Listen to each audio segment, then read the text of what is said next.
नमस्कार जोहार। झारखंड की सबसे बड़ी और सबसे तेज खबरें हर दिन हर पल। 50 बड़ी खबरें जो आपको जानना जरूरी है, तो बिना देर किए चलिए वीडियो को स्टार्ट करते हैं। मुख्यमंत्री मैया सम्मान योजना की 13वीं किस्त। झारखंड में मुख्यमंत्री मैया सम्मान योजना की 13वीं किस्त लाभुकों के खाते में भेज दी गई है। करम पर्व के मौके पर मुख्यमंत्री के आदेश के बाद विभाग ने डीबीटी के जरिए समय से पहले राशि ट्रांसफर की। इस बार 50 लाख लाभुकों के खाते में पैसे पहुंचे, लेकिन करीब 6 लाख लाभुकों को किस्त नहीं मिल पाई। आंगनबाड़ी सेवाओं का बड़ा आंदोलन। झारखंड प्रदेश आंगनबाड़ी वर्कर्स यूनियन ने अनिश्चितकालीन धरना का ऐलान किया है। 10 सितंबर से हुए मुख्यमंत्री आवास के सामने धरना देगी। सेविकाओं और सहायकों का आरोप है कि सरकार बार बार आश्वासन देती है, लेकिन उनकी मांगी पूरी नहीं हो रही है। रांची में बदहाल बिजली व्यवस्था पर हंगामा। झारखंड ऊर्जा विकास श्रमिक संघ के अध्यक्ष अजय राय ने राजधानी की बिजली व्यवस्था पर कड़ा प्रहार किया। उन्होंने कहा कि रांची के लोग रोज अंधेरे में जीने को अफसर मलाई काट रहे हैं और भ्रष्टाचार चरम पर है।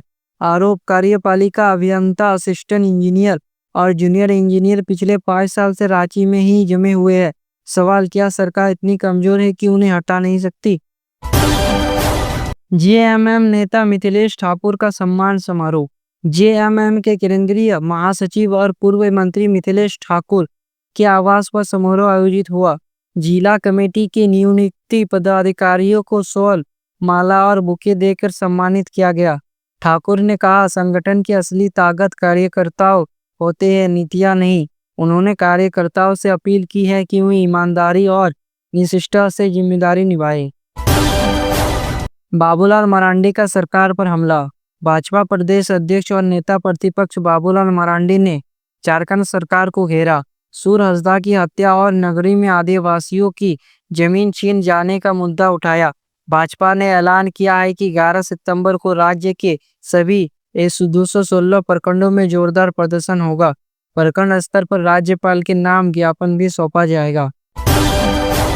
निशिकांत दुबे का सवाल। भाजपा के मंत्री निशिकांत दुबे ने डीजे बजाने पर सवाल खड़े किए हैं। उनका आरोप है हिंदुओं के त्यौहार पर डीजे पर रोक, लेकिन एक खास समुदाय को पूरी छूट। उन्होंने इसे दोहराया रवैया बताया। ब्लाइंड फॉरलेट रन फॉरएवर ब्रिज कार्यक्रम। रांची के सेठ जवेर कॉलेज परिसर में कार्यक्रम आयोजित हुआ। इस मौके पर वित्त मंत्री राधा कृष्ण किशोर ने सबको चौंकाते हुए घोषणा की है कि उन्होंने अपनी आंखें आय बैंक को दान कर दी है। उन्होंने कहा, मेरी आंखें किसी और की जिंदगी रोशनी बने। डीएमएफटी फंड घोटाले का मामला। बाबूलाल मरांडी ने मुख्यमंत्री हेमंत सोरेन पर डीएमएफटी फंड को एटीएम की तरह इस्तेमाल करने का आरोप लगाया। उन्होंने कहा, लूट का पैसा मुख्यमंत्री की तिजोरी में जा रहा है। मांग इसकी सीबीआई जांच होनी चाहिए। भाजपा सांसदों के बीच विवाद। भाजपा सांसद राजीव प्रताप रेड्डी और अपने ही पार्टी सांसद निशिकांत दुबे पर गंभीर आरोप लगाया। उन्होंने कहा, दुबे संसद में अपनी सरकार चलाते हैं, मैं उस सरकार का हिस्सा नहीं हूँ। दुबे को अहंकारी और खुद को महत्वपूर्ण समझने वाला बताया। स्वास्थ्य मंत्री को धमकी। स्वास्थ्य मंत्री इरफान अंसारी को फिर से जान से मारने की धमकी मिली। रविवार रात उन्हें बोकारो स्ट्रीट हाउस में धमकी भरा कॉल आया। कॉल करने वालों ने अपशब्द कहे और धमकी दी, बहुत जल्द उड़ा देंगे। रघुवर दास का बयान।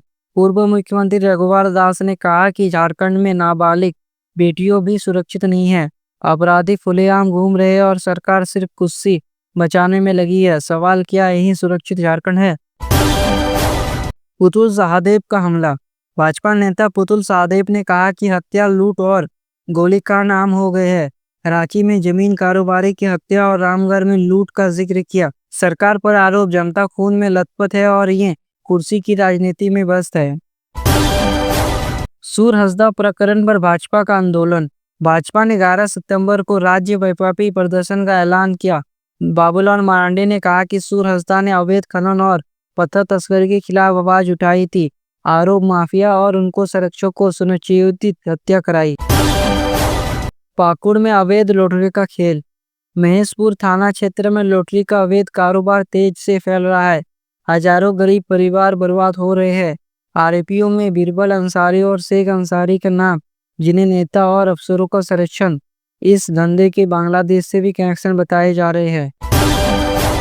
सितंबर के मौसम का हाल। पितृ पक्ष शुरू हो चुका है और जल्द नवरात्रि आने वाली है। लोग उत्सुक है कि मौसम कैसा रहेगा। इस साल झारखंड में अच्छी बारिश हुई है, लेकिन एक जिला ऐसा है जहां कम बारिश दर्ज हुई है। चंपाई सोरेन का बयान। पूर्व मुख्यमंत्री चंपाई सोरेन ने विस्थापन आयोग को सिर्फ दिखावा बताया। कहा कि जनता को गुमराह किया जा रहा है। वही केंद्र सरकार की जीएसटी संशोधन की सराहना की। रविंद्र राय का बयान। भाजपा के कार्यकारी प्रदेश अध्यक्ष रविंद्र राय ने कहा, कांग्रेस की सरकार में टैक्स बढ़ता था, मोदी सरकार जनता के भले के लिए फैसले कर रही है। जीएसटी टैरिफ कटौती का स्वागत किया। दावा, भारत की अर्थव्यवस्था चौथे नंबर पर है और अब तीसरे की ओर बढ़ रही है। गढ़वा में बड़ी कार्रवाई। धार्मिक संगठनों की सूचना पर पुलिस ने 200 से ज्यादा माओवादियों को बचाया। माओवादियों का टाउन थाना लाया गया और 24 घंटे तक वहीं रखा गया। जेएमएम नेता का आरोप। जेएमएम नेता विनोद पांडे ने भाजपा पर समानांतर सरकार चलाने का आरोप लगाया। उन्होंने कहा, भाजपा अवैध खनन में शामिल है और सुरहसदा प्रकरण आदिवासी समाज को अपमान है।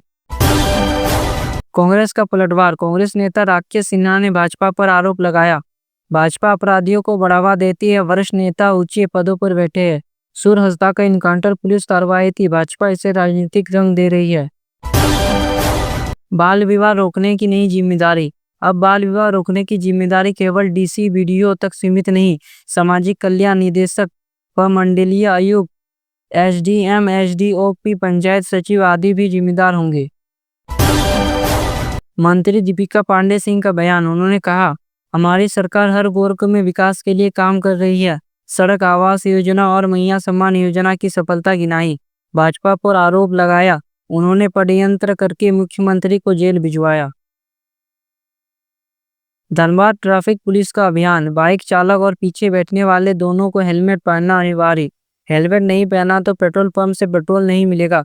बिना हेलमेट, मॉडिफाइड साइलेंसर, नाबालिग चालक और गलत नंबर प्लेट वालों पर कार्रवाई। झारखंड में अपराध और राजनीति पर तकरार। राजनीतिक दल एक दूसरे पर आरोप प्रत्यारोप कर रहे हैं।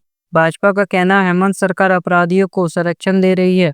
वही जेएमएम और कांग्रेस का आरोप है भाजपा अपराध और खनन माफियों के साथ खड़ी है। रांची और चक्रधरपुर में दुखद घटनाएं। रांची में एक युवक को गोली मारकर हत्या कर दी गई, जबकि चक्रधरपुर में कूड़े के ढेर में एक महिला की जली हुई लाश मिली। पुलिस ने दोनों मामलों की जांच शुरू कर दी है। माओवादी कमांडर की मुठभेड़ में मौत। पश्चिम सिंहभूम के चक्रधरपुर क्षेत्र में एक माओवादी कमांडर अमित हंसदा सिर्फ उफतान चंद्रमोहन को मुठभेड़ में ढेर कर दिया गया। उस बार 10 लाख रुपये का इनाम था और उसके खिलाफ 12 पुलिसकर्मियों की हत्या समेत 96 मामले दर्ज थे। मुख्यमंत्री पर डीएमएफटी फंड में भ्रष्टाचार का आरोप, सीबीआई जांच की मांग। बीजेपी प्रदेश अध्यक्ष बाबूलाल मरांडी ने मुख्यमंत्री हेमंत सोरेन पर जिला खनिज निधि डीएमएफटी के फंड में अनियमितताओं का आरोप लगाया और सीबीआई जांच की मांग की। कमजोर गवाहों के लिए संवेदनशील न्याय व्यवस्था, नई गाइडलाइंस। झारखंड सरकार ने अदालतों में बच्चों, यौन हिंसा पीड़ितों और शारीरिक मानसिक रूप से कमजोर गवाह की सुरक्षा एवं सहजता सुनिश्चित करने के लिए नई व्यवस्था लागू की, जिसमें स्क्रीन अलग, प्रत्यक्ष और वीडियो कॉन्फ्रेंसिंग जैसी सुविधाएं शामिल है। राज्यव्यापी अभिभावक अध्यापक बैठक पीटीएम अभियान शुरू। आरटीई और समग्र शिक्षा की पहल के तहत 35,000 सरकारी स्कूलों में अभिभावक और अध्यापक बैठक पीटीएम अभियान शुरू किया गया। इसमें मंत्री, सांसद, विधायक और वरिष्ठ अधिकारी भाग ले रहे हैं ताकि शिक्षा की गुणवत्ता बेहतर हो सके। एक पेड़ मां के नाम अभियान में भारी पिछड़ापन।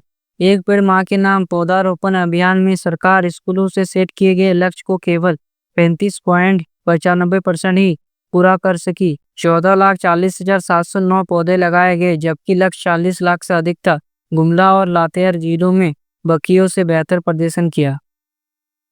मुख्यमंत्री ने राज्य के निर्माण शहीदों को श्रद्धांजलि अर्पित की। मुख्यमंत्री हेमंत सोरेन ने झारखंड के स्थापना शहीदों को सम्मानित किया और राज्य में असंरक्षण, सामाजिक कल्याण, स्वास्थ्य और शिक्षा में सुधार का आश्वासन दिया। मांगों में नया पुलिस उप विभाग स्वीकृत। बढ़ते अपराध को नियंत्रित करने के लिए जमशेदपुर के मांगो क्षेत्र में एक नया पुलिस उप विभाग बनाने की मंजूरी दी गई है। ये मांगो आजाद नगर और ओलीडी का अवरोध करेगा।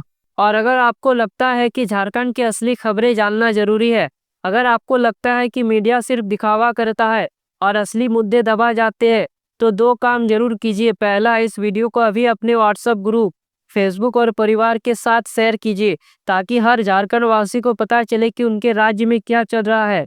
दूसरा, अगर आप हमारे चैनल पर पहली बार आए हैं तो सब्सक्राइब कर लीजिए, क्योंकि यहाँ मिलती है झारखंड की 100% सच्ची बिना काट छाट की अपडेट, वो भी हर दिन।